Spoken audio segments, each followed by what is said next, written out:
Olá a todos, tudo bem com vocês? Meu nome é Hudson Fernandes, eu sou aluno do 7º período do turno da manhã nas faculdades Kennedy e Promove, cursando a matéria de Direito. Estou aqui hoje, junto com minhas duas colegas presentes, para fazer uma apresentação, um debate sobre um tema muito importante e até um pouco polêmico, que é os abusos das medidas cautelares para obtenção das colaborações premiadas.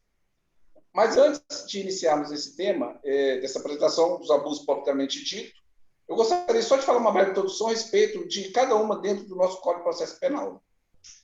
As medidas cautelares diversas da prisão estão previstas lá no artigo 309 do nosso Código de Processo Penal. A primeira coisa que precisamos saber é explicar cada uma das medidas cautelares separado antes da Lei 2.403 de 2011. A gente tinha essas medidas cautelares previstas dentro do Código de Processo, ou seja, antes do advento da lei, a regra era que o acusado permanecesse o processo inteiro preso ou o processo inteiro solto, podendo ser preventivamente ou, no caso de um inquérito policial, temporariamente. Com o advento da lei de 2.403 de 2011, foi constituído medidas cautelares diversas da prisão para tornar o cárcere menos desumano e também para possibilitar que o acusado permaneça durante o processo solto com algumas condições impostas a ele. E, claro, que se descumprida, poderia resultar na decretação de sua prisão preventiva. Então, hoje nós temos outras medidas, além da liberdade plena e da prisão. Essa lei traz outras medidas para despopularizar o cárcere, né? Como alguns autores gostam de utilizar a palavra, e para tornar esse cárcere menos desumano no cumprimento do processo. E nas palavras do nosso professor e mestre Jean Donato, né, de processo penal, ele disse que assim, que as medidas cautelares estão espalhadas em todo o nosso Código de Processo Penal, e não só compreendidas nos artigos 282 a 350 do nosso Código. A classificação criada para essas medidas são divididas em 3 tipos: medidas cautelares real, civil e patrimoniais, medidas cautelares à prova e medidas cautelares de natureza pessoal. E sobre as colaborações premiadas, ou mais conhecida por delação premiada, temos a sua origem no direito comercial pelo matemático John Nash, um acordo que o Ministério Público faz com seus investigados de um crime para que esse colabore com a produção de provas contra outros envolvidos. Naquele esquema, em contrapartida, o Ministério Público oferece a esses colaboradores uma pena menor ou, eventualmente, o não oferecimento da denúncia em relação a eles que colaboraram. O advogado que o representa vai informar eles as vantagens e desvantagens dele colaborar e, caso ele opte pela colaboração, ele vai apresentar ao procurador da República as informações que ele possa ter para levar à incriminação dos envolvidos. E o investigado colaborador vai ter um benefício de exoneração com a diminuição do tamanho de sua pena, ou, às vezes, o cumprimento da pena em um regime mais brando. Ou seja, em vez de começar em um regime fechado, ele já começa no aberto, ou no semiaberto. Ou talvez, quem sabe, até numa prisão domiciliar, e tem casos que, se a colaboração for extremamente relevante, o Ministério Público não oferece denúncia em relação a ele, e nem seria processado por sua delação ser muito importante. A delação premiada é um instrumento que o Estado dispõe para conseguir fechar o quebra-cabeça, principalmente em organizações criminosas muito complexas. Então, basicamente é isso. E muito resumido o que eu expliquei nessa introdução sobre as medidas cautelares e a colaboração premiada. E antes de passar aqui a palavra aqui para minhas colegas, eu gostaria que uma delas, se pudesse explicar, pelo menos, qual que seria realmente, por curiosidade, qual é a diferença de colaboração premiada e delação premiada. Boa noite, meu nome é Daniele. Vou falar um pouquinho sobre a delação premiada e a colaboração premiada. Basicamente, a diferença delas.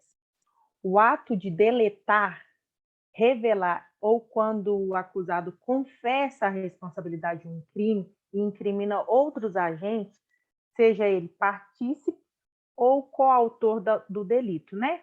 A delação premiada é um mecanismo de cooperar, uma cooperação penal que beneficia o acusado. Foi expressamente previsto no artigo 8º da Lei de Crimes Hediondos. Já a colaboração premiada é um negócio jurídico, né, processual personalíssimo, celebrado entre o Ministério Público ou o delegado de polícia com a manifestação do MP, o acusado e o seu defensor. O ato de colaborar ocorre quando o investigado ou o acusado renuncia o seu direito ao silêncio e se compromete a dizer a verdade sobre a organização do crime, ou seja, este deve contribuir efetivamente com a investigação. Agora eu vou falar um pouquinho sobre a vantagem e a desvantagem da delação premiada.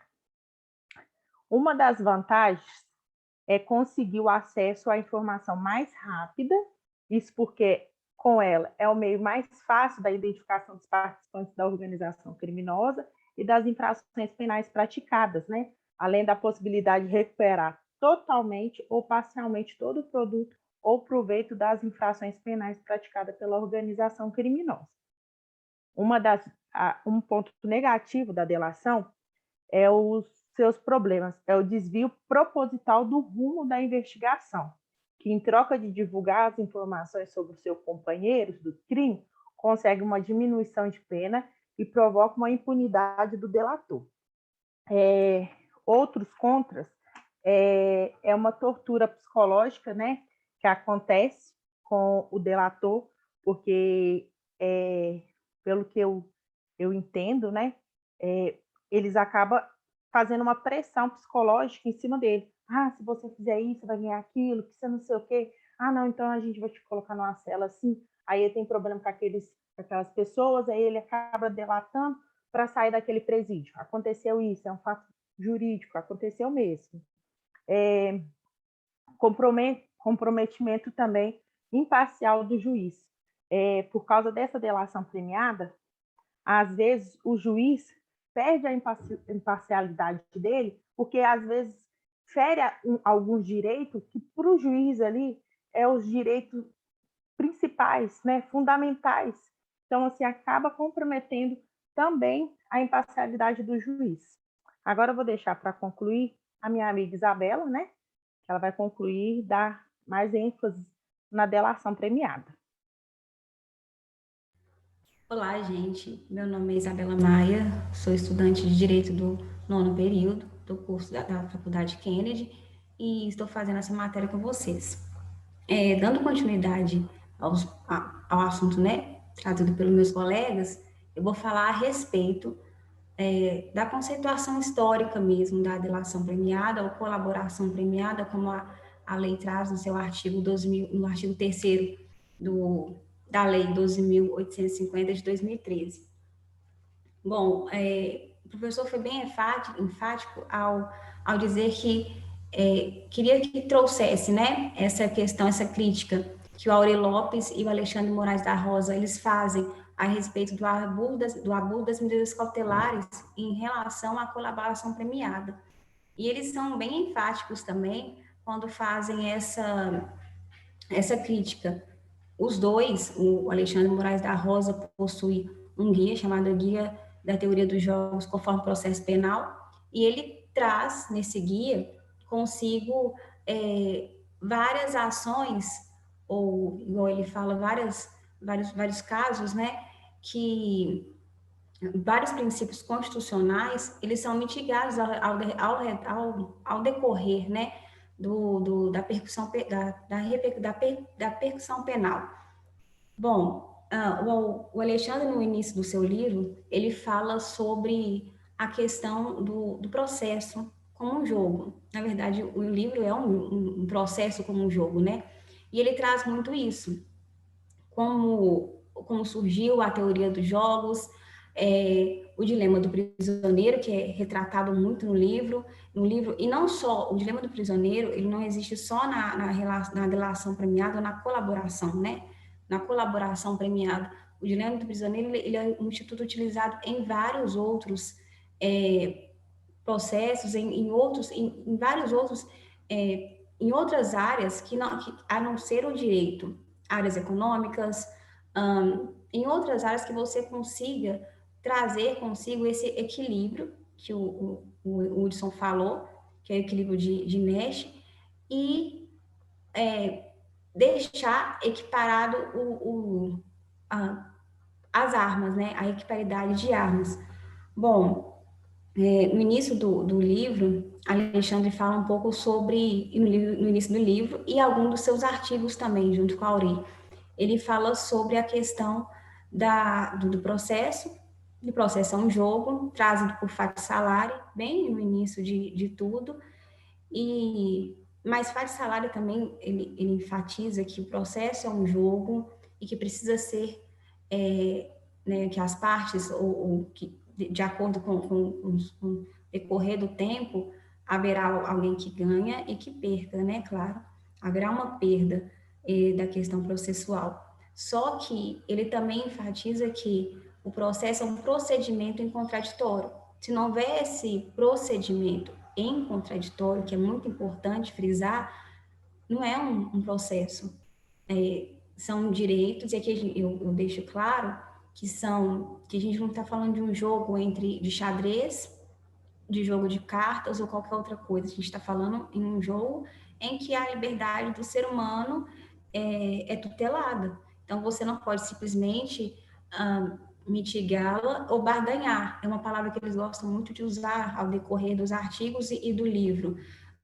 Você faz isso em troca disso. Ou então, já adentrando um pouco na relação do abuso das medidas cautelares, eu te mantenho preso, seja preventivamente ou temporariamente, e que não é um rol taxativo, simplesmente eu te mantenho preso, e faz aquela comparação um pouco das medidas cautelares do processo civil, que você tem que ter simplesmente a fumaça do direito e o perigo da demora. Mas no processo penal, a gente lembra mais uma vez que aqui são bens jurídicos, seja bens jurídicos patrimoniais, aí a gente fala da liberdade e da vida, e são bens jurídicos tutelados pelo Estado, e o ônus probatório do Estado é muito grande.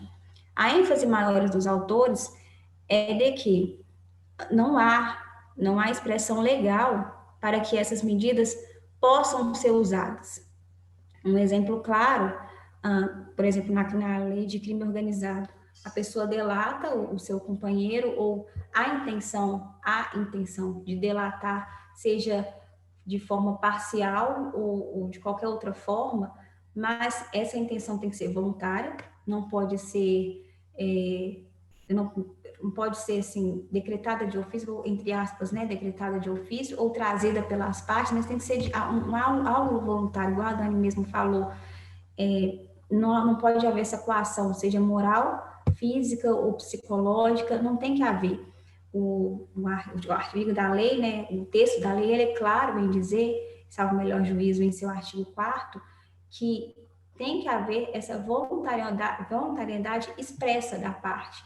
Por ser um ato bilateral em que as partes possuem, e a gente está falando de acordo, e acordo a gente lembra um pouquinho do Código Civil também, que acordo você não tem só uma parte trazendo ao contrato aquilo que você quer, porque senão você impõe a outra parte, não é um acordo, é simplesmente uma decretação do que fazer.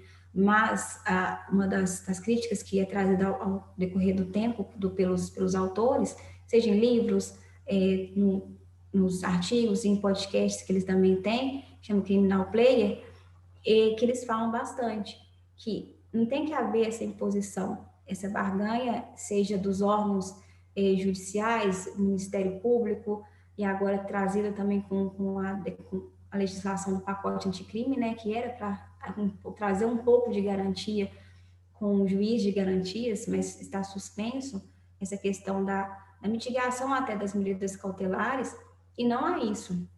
Simplesmente há uma questão de vamos decretar prisão ou vamos fazer qualquer outro tipo de prova que seja diversas às cautelares, mas desenfreadamente. E a lei é clara em todos os aspectos. Mais uma vez, a gente não está trazendo o Código de Processo Civil, que a gente tem que ter um pouquinho só de demonstração de que houve e que você fundamente a lei, toda e qualquer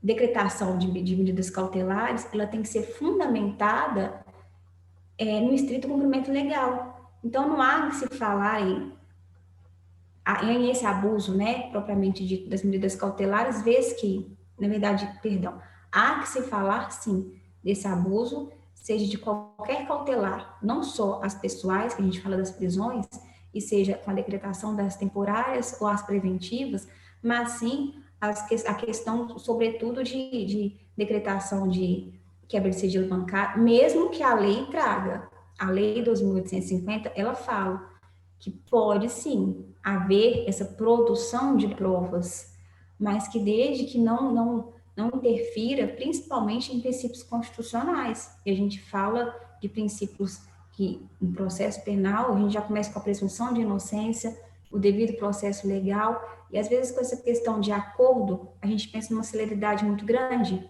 Vamos fazer um acordo para terminar rápido, vamos manter preso, vamos fazer isso, vamos decretar a prisão preventiva ou temporária, ou vamos interceptar, vamos fazer a quebra de sigilo bancário, mas é um processo penal. Ainda continua sendo um processo penal. É porque as pessoas hoje têm essa vontade de ver acontecer as coisas bem rápido, né? Exatamente. Acontece algo aqui hoje e eles querem resolver o trem amanhã. Isso não pode. Você tem que fazer uma investigação. Essa investigação ela tem os passos dela. Não sei se você explicou, mas a delação premiada ela é como se fosse uma prova, mas ela não é uma prova, ela não pode ser usada como prova. E hoje a sociedade não vê isso, fala, o fulano confessou, e não sei o quê. Não, ele provou que aconteceu. E isso não pode acontecer, né, nesse processo, porque tem que cumprir o devido processo legal. Uma das fundamentações dos dois é de falar justamente isso, de que mesmo que haja essa confissão, seja espontânea, tem que ser espontânea, né? De início, a priori, ela tem que ser espontânea, entre aspas, espontânea, independente de ter confessado ou não, a prisão é uma exceção. As medidas cautelares, elas são exceções. Quando você fala que você tem que ter uma quebra de sigilo bancário, uma interceptação telefônica, isso é exceção. A regra é, vamos deixar o processo correr, mesmo que haja essas questões todas midiáticas. E aí, o pessoal, o Auri e o Alexandre, eles bateram muito na tecla da questão do Lava Jato. E agora a gente vê todo o resultado seja de uma imparcialidade, não estou falando questões políticas, deixo bem clara, de uma imparcialidade ou não, de um juiz trazido aos processos que ainda, né, acontecem. Aí, por que a gente vê que um processo hoje ele é declarado nulo ou inválido? Por que um processo hoje teve que voltar à sua origem? Por causa disso tudo, por causa do abuso das medidas cautelares e essa imparcialidade na relação jurídica, mesmo que seja uma relação jurídica análoga ao processo civil. Aqui a gente fala de um processo penal, e seja dos crimes de colarinho branco, ou mesmo da lei de organização criminosa, né, que é a 12.850, é um processo que tem que ter, no mínimo, a gente não está falando de o máximo, não, de um brinde. Vou de brinde e vou te dar os princípios legais, os princípios constitucionais. Não, um processo, ele tem que ter os princípios, ser regidos por princípios constitucionais. Se você faz um contrato de aluguel, uma analogia, se você faz um contrato de aluguel com alguém, você é regido pelo princípio pacta sunt servanda, né? O contrato faz lei entre as partes. Ainda mais um contrato, um acordo entre um acusado que está lá, o delato ou não, eu falo ou não, e o Estado, que tem um ônus probatório muito grande. O Estado possui um ônus probatório muito grande e poderia já fazer isso tudo de ofício.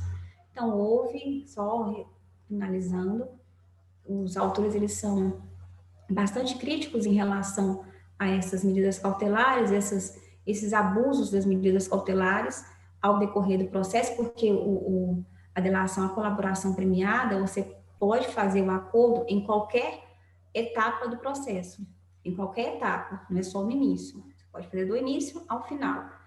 E ocorre a colaboração também, né, de forma parcial, forma integral, e eles são críticos a falarem que para que ocorra isso no início, para que haja essa celeridade processual e que ocorra de forma integral, há um abuso intenso por parte do judiciário, e juiz não é parte, senão ele é interessado, né? Juiz, ele é um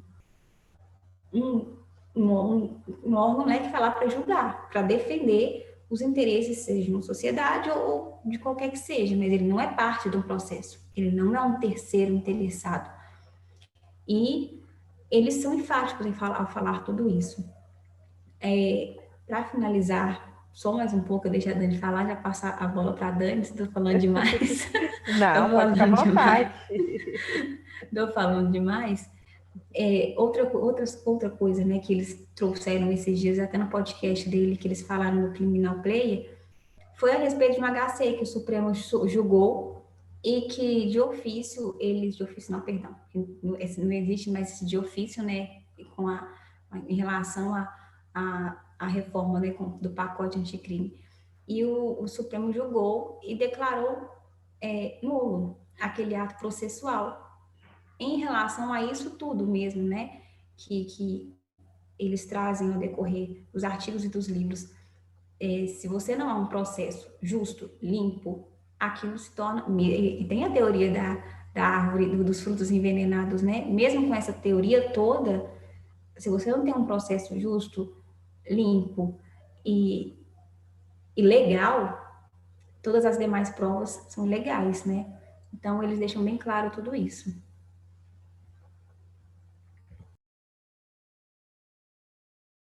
Seu microfone está desligado. Tá. Um dos fatos que eles questionam muito é do delator, às vezes, ir lá delatar, mas ele praticou um crime. Aí ele fica em casa. Muitas vezes ele vai cumprir a sentencinha dele lá, que vai ser reduzida em casa, enquanto os outros vão cumprir em regime fechado, muitas das vezes. Então, assim, uma das críticas é tipo que vai tirar a responsabilidade dele daquele ato que ele cometeu, vai colocar nos colegas e ele vai sair impune disso tudo. Então, assim, é uma crítica da maioria dos doutrinadores hoje. É só isso que eu queria falar. Eu queria também, só complementar também com uma frase célebre, né, do Procurador da República, na época também da Lava Jato, né, porque as pessoas questionavam se isso não seria um tipo de tortura, né, por força de expressão, uma tortura moderna. E é muito claro, se você delatar, você vai ter muitas benesses. Agora, se você não delatar e não negociar, você vai sofrer a mais dura e exemplar punição. E eles estão usando a prisão cautelar, né, como instrumento de tortura, sim. É uma tortura real, física e psicológica. Por isso que tem que ter muito cuidado, né, da prisão cautelar na delação. E uma frase que ficou muito conhecida, né, que eu ia comentar com vocês, que era do Procurador da República, que diz assim, que o passarinho, para cantar, tem que estar preso. Ou seja, o passarinho só canta melhor preso. Mas, como Aurélio Lopes Júnior deixou bem claro, né, isso é uma falácia. Isso, Bom, verdade. Se ele estiver na mata, a gente não escuta, né? sim. Ô, gente, muito obrigada, viu? Alguém tem mais algo para falar? Não. Eu não tenho mais, não. Eu agradeço também. Muito obrigado também a vocês. Obrigado também ao professor, né? E também aos colegas que vão ver esse vídeo. Obrigada, viu, gente? Boa noite. Fica com Deus. Gente, tchau, boa noite. Boa noite para vocês também.